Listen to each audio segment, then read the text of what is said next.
அனைவருக்கும் வணக்கம். இன்றைக்கு நாம் 6ஆம் வகுப்பு 3ஆம் பருவம் இயல் 2 கற்கண்டு அதில் பெயர்ச்சொல் பக்கம் 35 36 இருக்கிற மதிப்பீடு பார்க்கலாம். இப்போ முதலாவதாக பாருங்க, அகராதியை பயன்படுத்தி பொருள் எழுதுக. இப்போ கருணை அப்படின்னா என்ன வரும்? கருணை அப்படின்னா இரக்கம். கருணை அப்படின்னா இரக்கம். ஒருத்தரை பார்த்து நம்ம என்ன பண்ணுறது? பரிதாபப்படுறது, இரக்கப்படுறது. ஓகே. அதுக்கப்புறம் அச்சம் அப்படின்னா என்ன? அச்சம் அப்படின்னா பயம். அச்சம் அப்படின்னா பயம். இப்போ ஒவ்வொருத்தர் இருட்டை பார்த்தா பயப்படுவாங்க, ஒவ்வொருத்தர் ரொம்ப ஹை லெவலில் போகிறதுக்கு பயப்படுவாங்க. அதுதான் ஓகே. அச்சம்னா பயம். ஆசை அப்படின்னா விருப்பம்.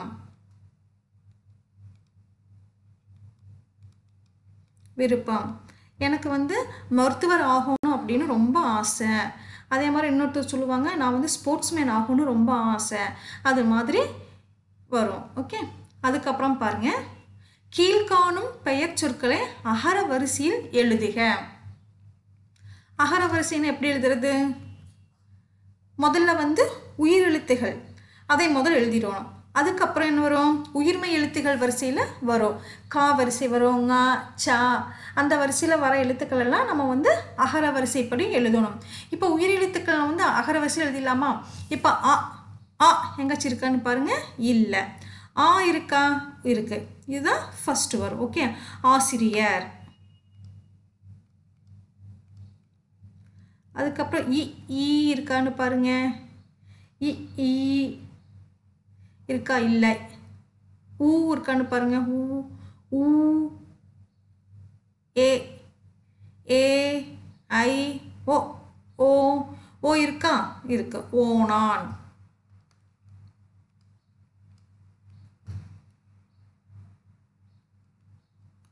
ஓனான். அதுக்கப்புறம் உயிரெழுத்துக்கள் அவ்வளோதான் இருக்குன்னு நினைக்கிறேன். அதுக்கப்புறம் கா வரிசை எழுத்துக்கள் இருக்கான்னு பாருங்க. கா கி இருக்கா? இதை எழுதிக்கலாம், கிளி. அதுக்கப்புறம் இப்போ காவரிசை எழுத்துக்கள் வேற ஏதாவது இருக்கா? இல்லை. அதுக்கப்புறம் ங்கால பாருங்க, இருக்கா? இல்லை. அதுக்கப்புறம் சால பாருங்க, சா இல்லை. ஞா இல்லை. டா இல்லை. நா வரிசை எழுத்துக்கள் இல்லை. தா இருக்கான்னு பாருங்க. தையல் இருக்கு. அதுக்கப்புறம் தா தித்தி தா வரிசை எழுத்துக்கள் தானே தை வருது. ஓகே. அதுக்கப்புறம் வேற ஏதாவது தா வரிசை எழுத்துக்கள் இருக்கான்னு பாருங்க.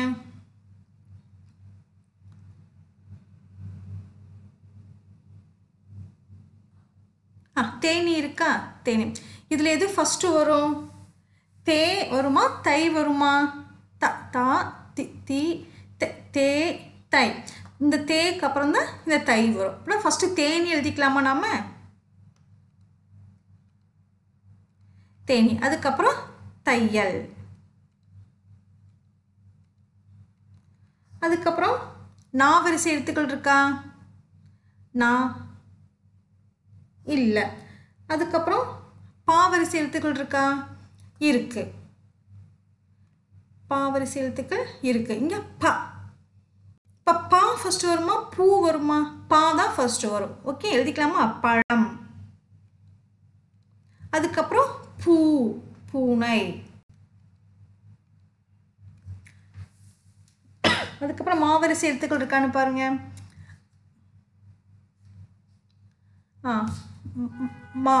மான் இருக்கு. மான். அதுக்கப்புறம் மாணவன் இருக்கு, மனிதன் இருக்கு. ஓகே. இதுல ஃபர்ஸ்ட் நம்ம என்ன எழுதிக்கலாம்? எழுதிக்கலாமா? மனிதன். அதுக்கப்புறம் இந்த மான் எழுதிக்கலாம். ஓகே. மான். அதுக்கப்புறம் இந்த மாணவன் எழுதிக்கலாம், மாணவன். அதுக்கப்புறம் எல்லாம் முடிஞ்சுதான். யா வரிசை எழுத்துக்கள் எல்லாமே எழுதியாச்சு. மீதி இந்த வவ்வால் மட்டும்தான் இருக்கு. இது நம்ம எடுத்து எழுதிக்கலாமா? ஓகே.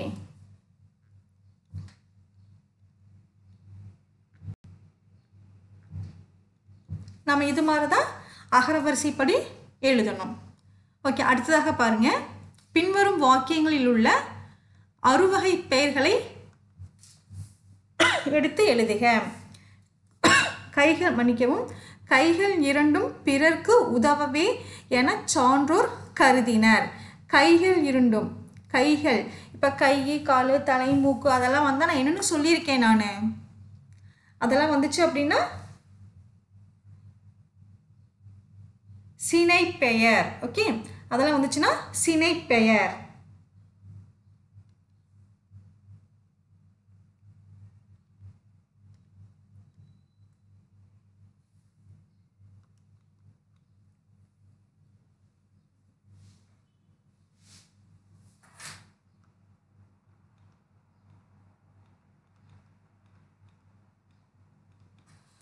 ஓகே, கைகள் என்பது சினை பெயர், கைகள் இரண்டும் என்பது சினை பெயர். அதுக்கப்புறம் அறம், பொருள், இன்பம், வீடு, அடைதல் நூலின் பயனாகும். இந்த நாலுமே அடைதல். அப்படின்னா அடைதல் அப்படின்னா என்னது? இந்த நான்குமே நம்ம வந்து என்ன பண்ணுறோம்? அடையிறோம். தள்ளுன்னு முடியுது. ஸோ என்ன வரும்? தொழிற்பெயர்.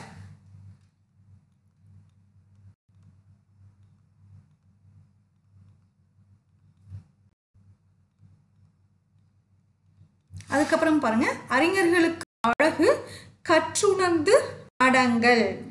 அறிஞர்களுக்கு அழகு கற்றுணர்ந்து அடங்கல். ஸோ என்ன வரும்? அடங்கல். இல்ல முடியுதா? ஸோ இதுவும் என்னவா வரும்? தொழிற்பெயர்.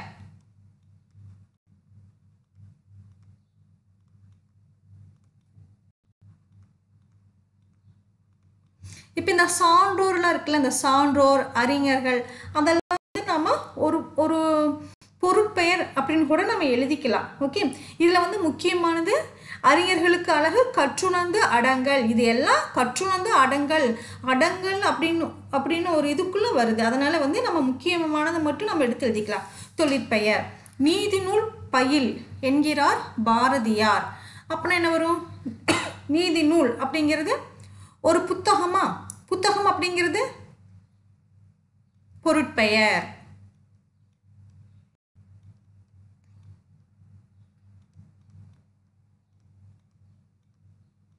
ஓகே, இந்த பயில் அப்படின்னா படிக்கிறது. அங்கே ஒரு தொழில் நடக்குதான், நம்ம தொழிற்பெயரும் கூட நம்ம எழுதிக்கலாம். ஓகே, பயில் அப்படின்னாலும் தொழிற்பெயர். மாலை முழுதும் விளையாட்டு. மாலை முழுதும் விளையாட்டு. இங்கே மாலை அப்படின்னா இங்கே என்ன வருது? மாலை. காலப்பெயர் வருதா? காலப்பெயர்.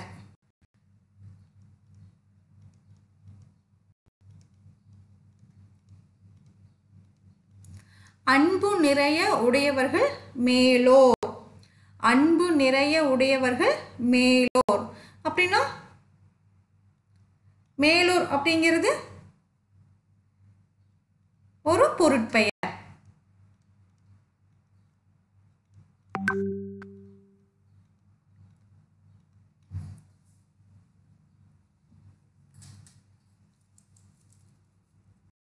அடுத்ததாக பாருங்க, பின்வரும் பாடத்தை படித்து அடிக்கோடிட்ட சொல் எவ்வகை பெயர் என்பதை எழுதுக.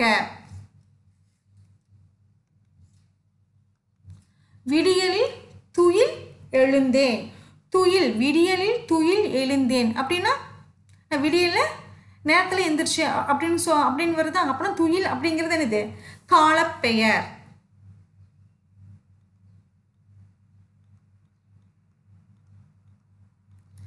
காலப்பெயர். இறைவனை கை தொழுதேன். இப்ப கையை காலுன்னு வரதுல என்னது? சினை பெயர்.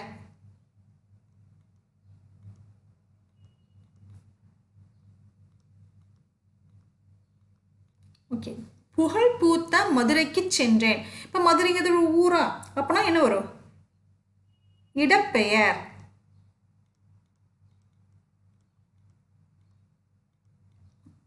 புத்தகம் வாங்கி வந்தேன். புத்தகம் அப்படிங்கிறது ஒரு பொருளா? அப்புறம் என்ன வரும்? பொருட்பெயர்.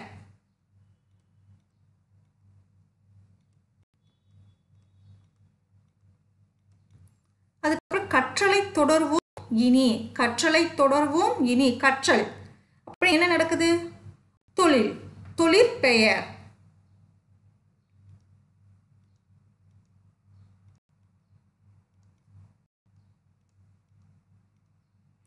ஓகே, நன்மைகள் பெருகும் நனி. நன்மைகள் அப்படின்னா அவங்க ரொம்ப நன்மைகள் பண்ணுறாங்க, அவங்களுக்கு ஒரு நல்ல குணம் இருக்குது அப்படின்னு சொல்கிறோம்ல, அப்புறம் இது என்ன வரும்? பண்பு பெயர். அவங்கள்ட்ட ஒரு நல்ல பண்பு இருக்குது அப்படின்னு சொல்கிறோம்ல, நன்மைகளை நிறையா செய்கிறாங்க அப்படின்னு சொல்கிறோம். ஸோ இது என்ன வரும்? பண்பு பெயர். ஓகே, அடுத்ததாக பாருங்க, கட்டங்களில் உள்ள வார்த்தைகளை கொண்டு தொடர்களை அமைக்க.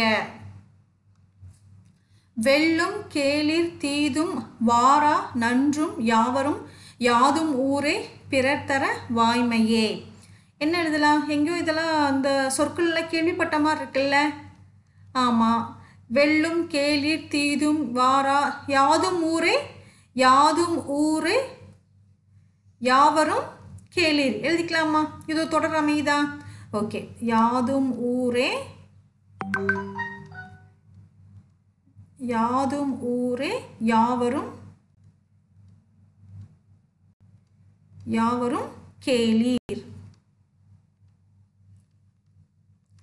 ஓகே, இந்த 3 சொற்களையும் பயன்படுத்தி ஒரு தொடர் அமைச்சாச்சு.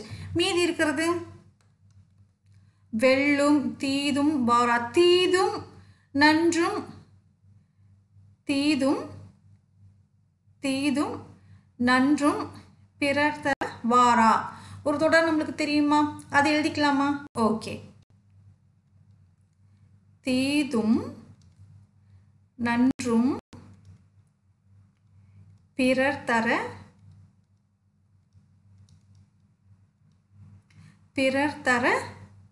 வாரா. ஓகே, அதுக்கப்புறம் பாருங்க, மீதி இருக்கிறது வெல்லும் வெல்லும் வாய்மையே. இது எழுதிக்கலாமா? அப்புறம் என்ன வரும்? வாய்மையே வெல்லும்.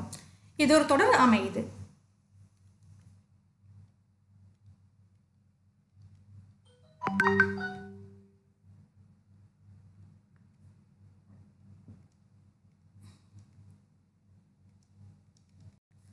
அடுத்ததாக பாருங்க, சொற்றொடரை முறையாக வரிசைப்படுத்துங்கள்.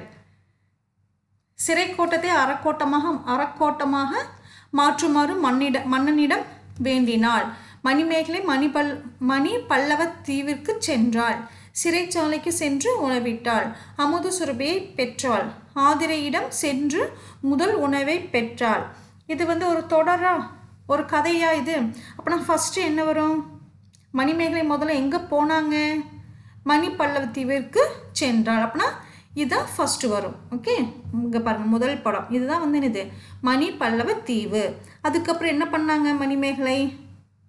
அங்கிருந்து ஒரு அமுத சுரபியை பெற்றாள். ஓகே, அங்கிருந்து ஒரு அமுத சுரபியை பெற்றாள். அமுத சுரபின்னு என்ன? அமுத சுரபியை நம்ம ரொம்ப சிம்பிளாக சொல்கிறதா இருந்தால் அது ஒரு பிச்சை பாத்திரம். ஓகே, அதை அந்த பாத்திரத்தில் சாப்பாடு போட்டோம் அப்படின்னா அதில் இருக்க எடுக்க சாப்பாடு குறையவே குறையாதாமா. அதுதான் என்னது அமுத சுரபி. அதுக்கப்புறம் அமுத சுரபி எடுத்துக்கிட்டு அவங்க எங்கே போனாங்க மணிமேகலை? ஆதிரையிடம் சென்றாங்க. ஆதிரையிடம் போய் என்ன பெற்றாங்க? உணவை பெற்றாங்க. இதுதான். ஓகே, ஆதிரையிடம் சென்று முதல் உணவை பெற்றாள்.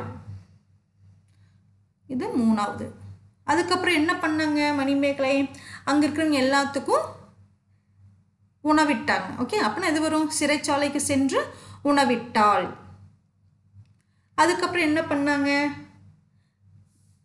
அங்கே இருக்கிற மன்னனை பார்த்து இந்த சிறை கோட்டத்தை அறம் செய்கிற கோட்டமாக மாற்றணும் அப்படின்னு மன்னனிடம் கோரிக்கை வைத்தாங்க. இதுதான் 5. இதுதான் முறையாக வரிசைப்படுத்துதல். ஓகே, அதுக்கப்புறம் பாருங்க, ஒளி வேறுபாடறிந்து வாக்கியத்தில் அமைத்து எழுதுக. இப்போ அறம்னா என்ன? அறம் என்ன வரும்? அறம் அப்படின்னா ஒரு கூர்மையான கருவி. ஓகே, அறம் அப்படின்னா ஒரு கூர்மையான கூர்மையான கருவி. இது எதுக்கு பயன்படும்? இந்த ஆரம்னா என்ன? இந்த ஆரம்னா இந்த ஆரம் என்ன வரும்? தர்மம். தர்மம். ஓகே, மற்றவங்களுக்கு தானம் தர்மம் பண்றது அந்த அறம். இப்போ இது வந்து வாக்கியத்தில் அமைத்து எழுதணுமா? எப்படி வாக்கியத்தில் அமைத்து எழுதுறது? கூர்மையான கருவி எதுக்கு பயன்படும்? ரொம்ப வந்து கஷ்டமா உடைக்கவே கஷ்டப்படுறத பொருளை வந்து உடைக்க பயன்படுமா? இதை எப்படி எழுதலாம்? கூர்மையாக்குவதற்கு ஆரம் பயன்படும்.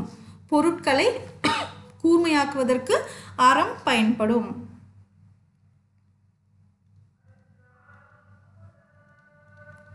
பொருட்களை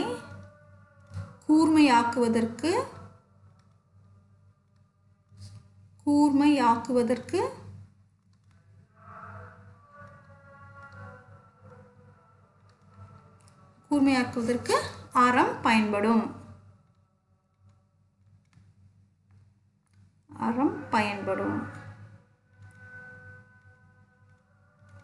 அதுக்கப்புறம் பாருங்க, ஆரம் தர்மம். அப்பனா மற்றவங்களுக்கு தானம் தர்மம் பண்ணணும் அப்படின்னு சொன்னா அறம், அதுக்கு மீனிங் வந்து அப்படின்னா அறம் செய்ய விரும்புன்னு எழுதிக்கலாமா?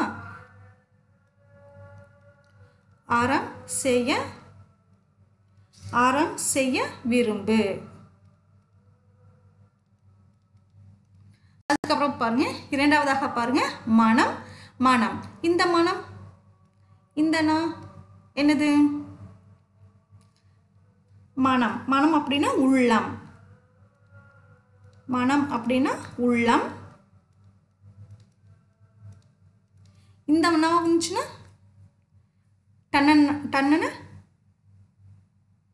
டன்னகரம். அப்படித்தானே? மனம். மனம் இது என்ன வரும்? மனம் அப்படின்னா வாசனை. இது ரன்னகரம், இது வந்து டன்னகரம். நான் ஏற்கனவே சொல்லியிருக்கேன்ல அது. உள்ளம் அப்படின்னா ஒருத்தருக்கு உதவி செய்யறதுக்கு நல்ல உள்ளம் தேவை. அதே மாதிரி மனம் விட்டு பேசினால் பிரச்சனை வராது. ஓகே, இதுக்கலாமா? மனம் விட்டு பேசினால் பிரச்சனைகள் வராது.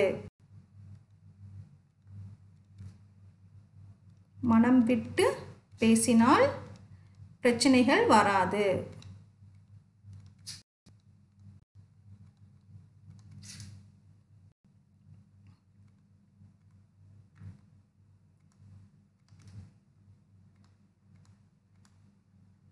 அதுக்கப்புறம் மனம் வாசனை. ஓகே, அப்பனா இது மல்லிகைப்பூ மனமாக உள்ளது எழுதிக்கலாமா? வாசனை, நல்ல வாசனை உள்ள பூ எதுனா என்னது? மல்லிகைப்பூ. நம்ம மல்லிகைப்பூவை எழுதிக்கலாம். ஓகே, மல்லிகைப்பூ மனமாக உள்ளது.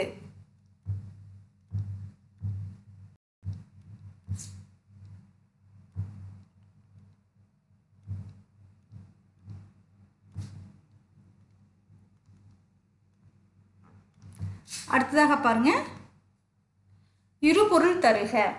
இருபொருள் தருக. 6 அப்படின்னா ஒரு 6ங்கிற எண் இருக்கு. 6 அப்படின்னா ஒரு நதியை சொல்லலாம்.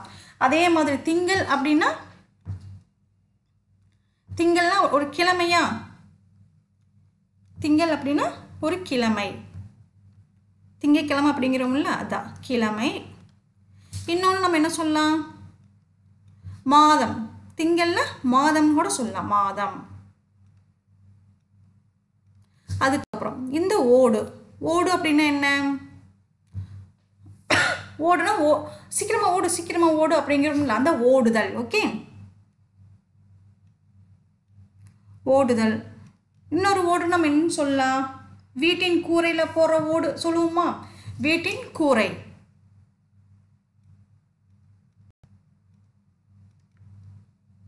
வீட்டின் கூரை போட பயன்படும் அந்த ஓடு. ஓகே, அதுக்கப்புறம் நகை அப்படின்னா என்ன? நகை அப்படின்னா நம்ம அணிகலன் சொல்லலாமா? அணிகலன்.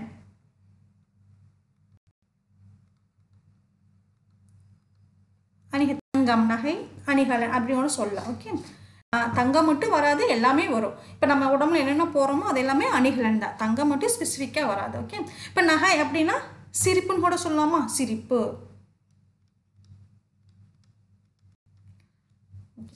குழந்தைகளா உங்களுக்கு இந்த பதிவு பிடிச்சிருந்துச்சு அப்படின்னா இந்த சேனலை சப்ஸ்கிரைப் பண்ணி எங்களுக்கு சப்போர்ட் பண்ணுங்கள். மீண்டும் அடுத்த பதிவில் சந்திப்போம். நன்றி.